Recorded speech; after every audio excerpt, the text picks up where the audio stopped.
Aujourd'hui, nous allons voir comment faire grandir une communauté engagée sur Instagram.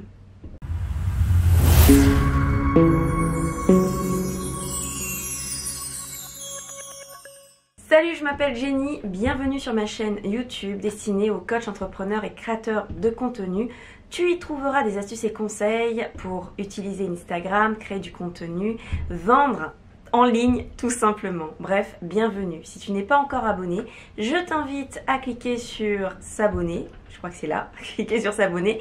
Et surtout, n'oublie pas de cliquer sur la clochette pour être averti quand je sors une nouvelle vidéo. Avant de commencer, je te partage une belle nouvelle. La Boost Academy a ouvert les inscriptions. Le lien est dans la description. Je t'invite à cliquer directement dessus pour avoir toutes les informations. Allez, on passe au sujet du jour. Il y a une question primordiale qui n'arrive pas à revenir encore et encore comme un boomerang dans mes messages. Jenny, comment engager sa communauté ?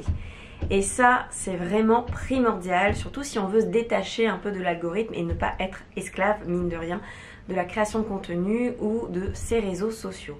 Donc la communauté engagée est très importante. Aussi, la communauté engagée te permettra d'avoir des prospects plus facilement et d'avoir également des clients plus facilement. C'est un travail et une fois que ce travail est fait et que tu le maintiens dans la continuité, c'est-à-dire dans la durée, tu obtiens un système ou plutôt un business qui fonctionne. C'est pourquoi avoir une communauté engagée est très important. Quand on te parle de faire grandir Instagram, on peut s'imaginer que cela se mesurera au nombre d'abonnés. Les abonnés, c'est cool. Les abonnés engagés qui créent une communauté, c'est encore mieux parce que ce sont des gens, même s'ils ne passent pas à l'action avec toi, c'est-à-dire qu'ils ne vont pas prendre forcément tes services et produits et qui vont regarder plus ton contenu, ils vont devenir des ambassadeurs, c'est-à-dire qu'ils vont te conseiller parce qu'ils ont confiance en toi. Donc dès lors que quelqu'un dans leur entourage aura besoin du service que tu proposes, ils seront à même de dire « Ah ben tiens, je connais cette nana ou je connais ce gars-là, il est sur Instagram, il propose un service sûr, vas-y, moi j'aime bien ce que cette personne fait. » Et ça n'a pas de prix. Bref, tu l'auras compris, aujourd'hui je vais te partager des points qui vont te permettre de faire grandir une communauté engagée sur Instagram. Et ceci, même si tu es un petit business et même si tu n'as pas une grande communauté. Je peux te le garantir, une petite communauté engagée est bien mieux qu'une grande communauté non engagée. Tu me diras en commentaire si tu es d'accord avec cette phrase. Le premier point que je... Oh, j'ai oublié le micro. On recommence. Le premier point que je souhaitais te partager est d'arrêter une fausse croyance. Cette fausse croyance se résume à l'équation communauté est égale client, communauté est égale argent. Pourquoi arrêter cette fausse croyance? Tout simplement parce qu'elle va créer de la douleur chez toi. De la douleur de créer du contenu et de la douleur quand tu vas lancer tes programmes ou tes formations ou ton accompagnement, bref, ton service. Il faut bien comprendre quelque chose, c'est que sur l'ensemble de ta communauté, 100% de ta communauté ne va pas t'acheter. C'est juste une partie, un pourcentage, qui va prendre ton service, soit dans le temps ou soit quand tu vas lancer tes programmes ou autres. Donc quand on a conscience de cela, on comprend que le contenu qu'on délivre, c'est énormément de gratuit qui va être consommé par la communauté. Donc ce gratuit-là, si tu n'es pas animé par une vision, si tu n'es pas animé par une mission, si tu n'es pas animé par le désir simple de partager quelque chose qui pourrait débloquer une personne minimum parmi les personnes qui sont en face de toi, ce qui va se passer, c'est que tu auras du mal à créer du contenu. Parce que tu seras toujours en attente qu'une personne achète. Et quand une personne n'achète pas ou quand la communauté n'achète pas, tu vas développer de la douleur. Tu vas développer aussi des mauvaises énergies, j'ai envie de te dire, et surtout de la frustration. De la colère également. De la colère en te disant, ben voilà, je vais délivrer du contenu et je n'ai pas de retour. Or, ce n'est vraiment pas de cette manière qu'il faut penser. Bien sûr, on travaille la communauté de telle manière qu'elle soit engagée. Plus elle sera engagée, plus elle parlera de toi. Plus elle sera engagée, plus elle sera à même d'être convertie en client. Il n'empêche que c'est un travail et que ce travail-là, tu dois y prendre du plaisir. Tu dois être capable, quand tu as eu une vente qui n'a pas été à la hauteur de tes espérances, de te dire « Allez, on repart ». On va créer du contenu, je vais poser des questions à ma communauté, je vais voir où est-ce que cela a pêché. Cette attitude-là et cette stratégie-là, tu l'as si tu considères ta communauté. Si ta communauté, c'est quoi? C'est l'envie d'aider des gens qui sont en face de nous. Donc garde bien cela en tête, arrête cette fausse croyance de croire que communauté est égale forcément client.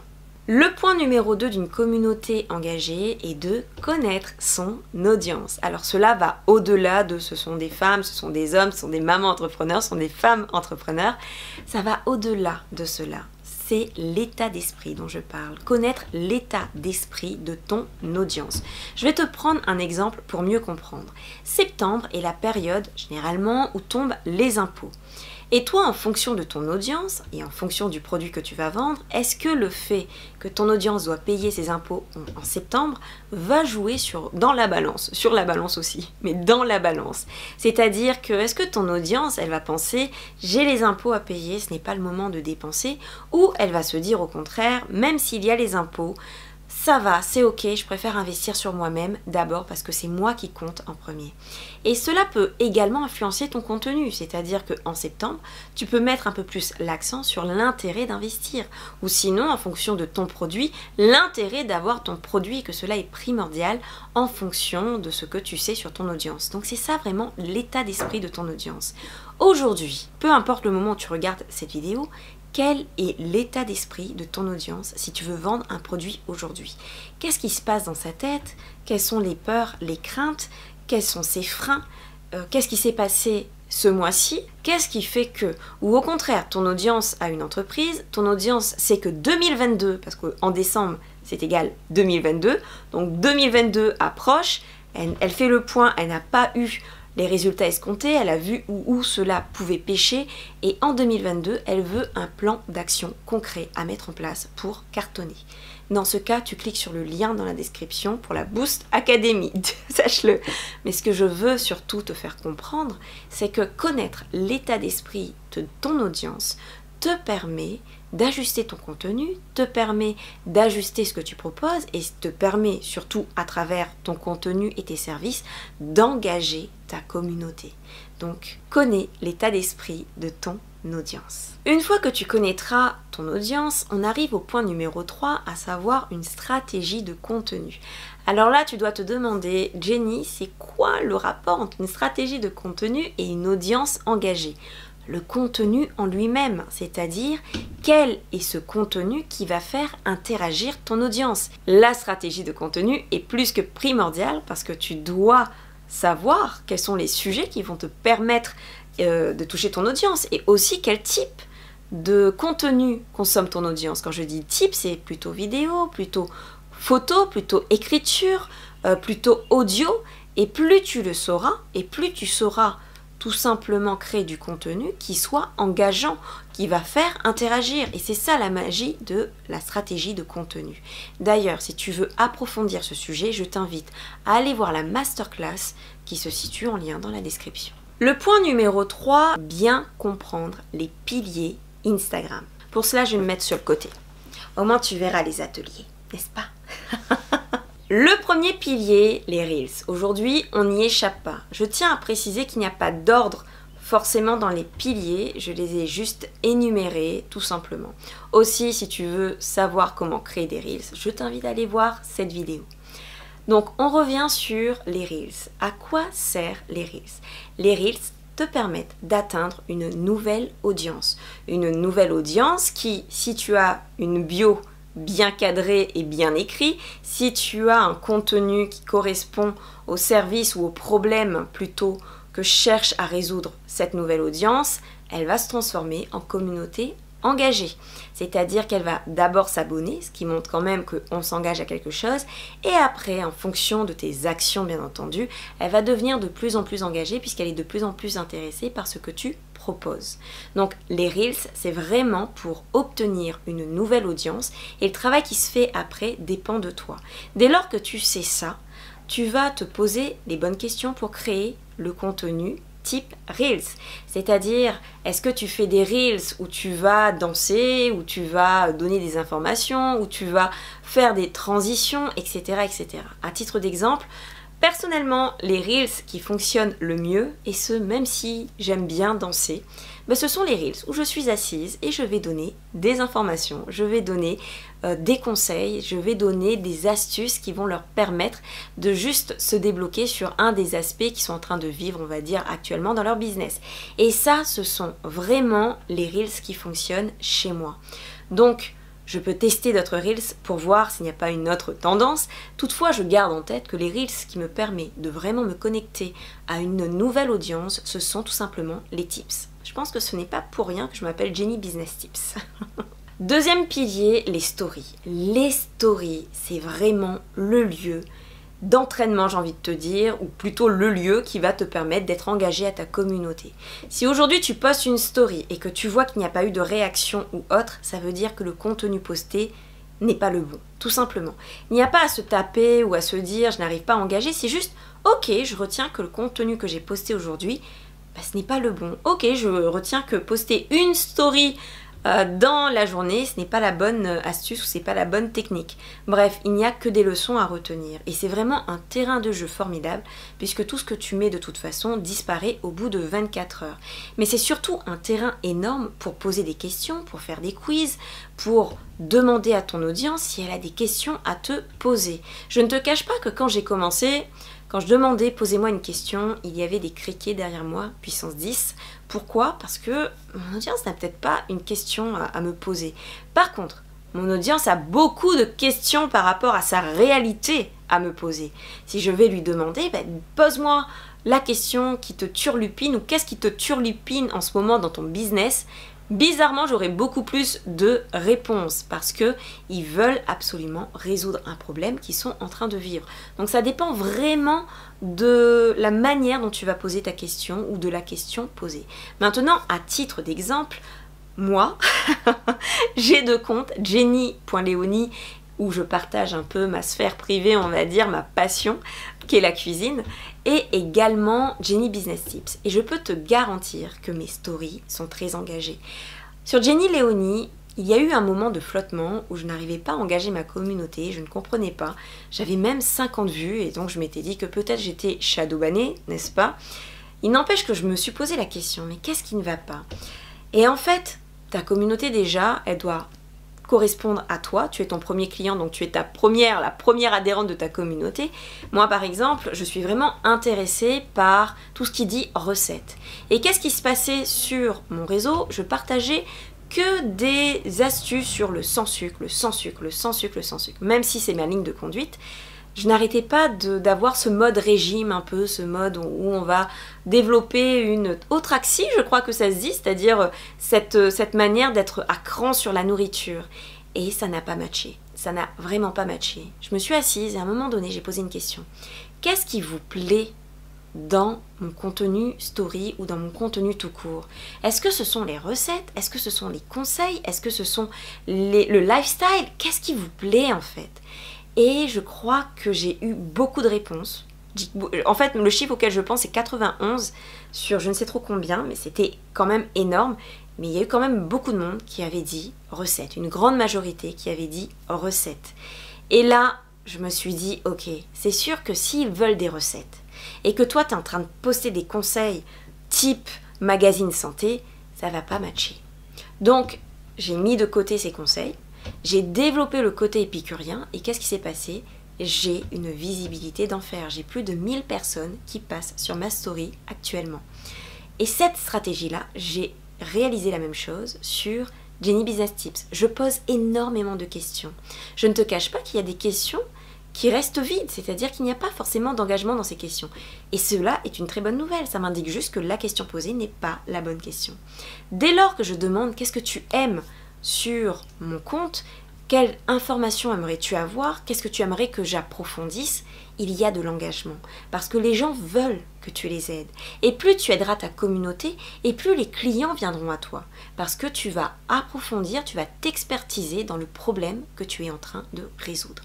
Bref, la story permet de travailler l'engagement. Maintenant, le pilier suivant, le feed. Le feed, c'est là où reste tout ton contenu. Un abonné arrive sur ton Instagram, il va voir les anciens feeds. C'est d'ailleurs un peu la preuve de ce que tu es en train de faire.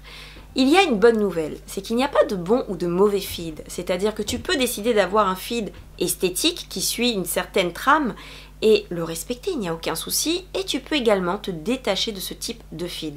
Je l'ai testé et j'ai compris quelque chose. C'est que si dans ton feed, ou plutôt dans ton contenu, tu touches un problème qu'a envie réellement de résoudre ton abonné, peu importe l'aspect esthétique, il va cliquer, il va s'intéresser et il va te suivre. Par la suite, tu pourras développer le côté esthétique. Si tu démarres de 0,0, intéresse-toi d'abord au fond de ce que tu partages, aux problèmes à résoudre avant d'arriver au côté esthétique. Si tu peux faire les deux, c'est juste merveilleux. Mais en tout cas, le feed, ce qu'il faut retenir, c'est qu'il y a différentes fonctions au feed pour engager ton audience. C'est là où ton audience aura peut-être un contenu un peu plus en profondeur. Ça peut être également là où il va avoir une information primordiale. Ça peut être également un moment de rendez-vous. Je poste tous les jours à 20 h, donc tu vas inviter ton audience à venir sur ce post parce qu'il sait qu'il y aura de la valeur.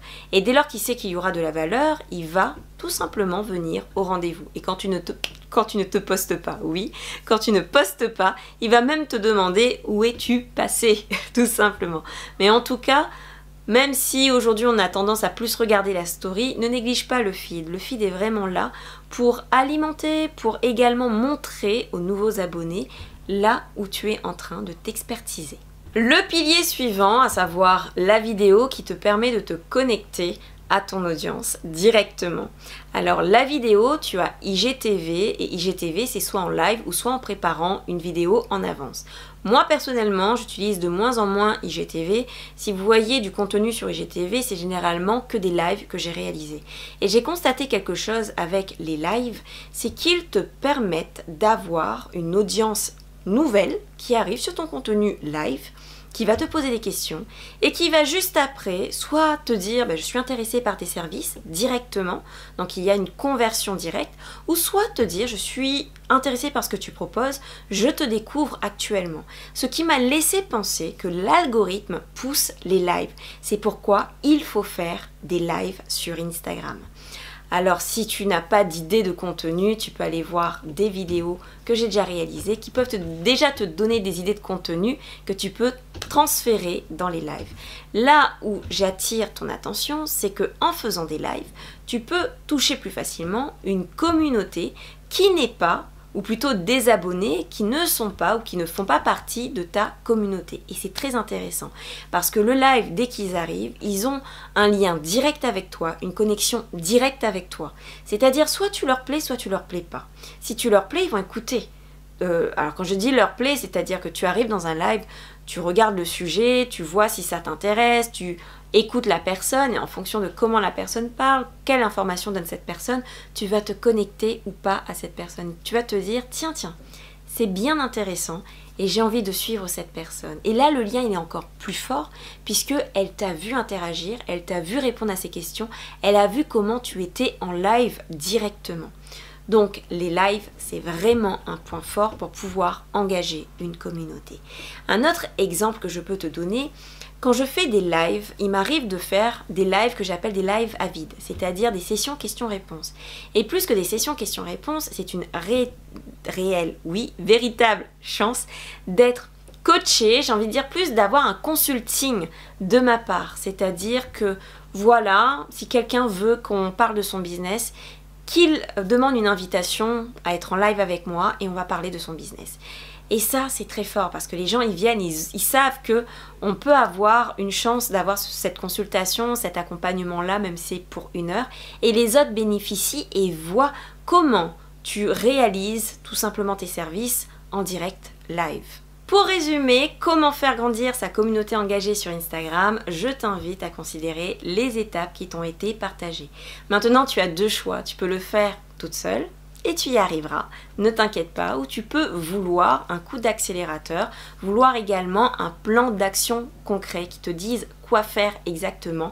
Et pour cela, je t'invite à cliquer sur le lien dans la description pour découvrir la Boost Academy et surtout pour réserver ta place pour la Boost Academy. Je te remercie d'avoir regardé cette vidéo jusqu'au bout. Si cela t'a plu, je t'invite à cliquer sur le pouce. Sache que cela permet de pousser un peu plus ma vidéo et d'être vue par d'autres personnes qui sont également intéressées sur Instagram. Je te souhaite un business qui cartonne et je te dis à la prochaine vidéo. Ciao!